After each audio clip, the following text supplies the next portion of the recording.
There are reports this morning that Syrian forces have launched new attacks against opponents of President Bashar Assad's government. The assault comes one day after Syria, under intense international pressure, indicated it might be open to a peace plan overseen by the Arab League. Correspondent Charlie D'Agata has the story. The people who filmed this cell phone video say it shows heavy gun battles in the Syrian city of Homs and a direct missile strike on an armored vehicle. They say it's evidence more army dissidents are switching sides and taking their heavy weapons with them. The Arab League has already suspended Syria and issued another ultimatum for President Bashar Assad: stop the brutal crackdown on protesters by midnight or face heavy sanctions.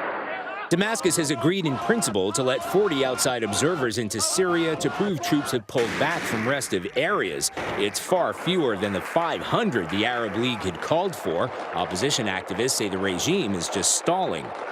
The UN estimates that 3,500 people have already been killed in the 8-month uprising.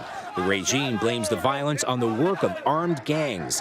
Dissidents say Assad is increasingly isolated, and if the military had the power or the will to silence the protesters, it would have done so by now. Charlie D'Agata, CBS News, London.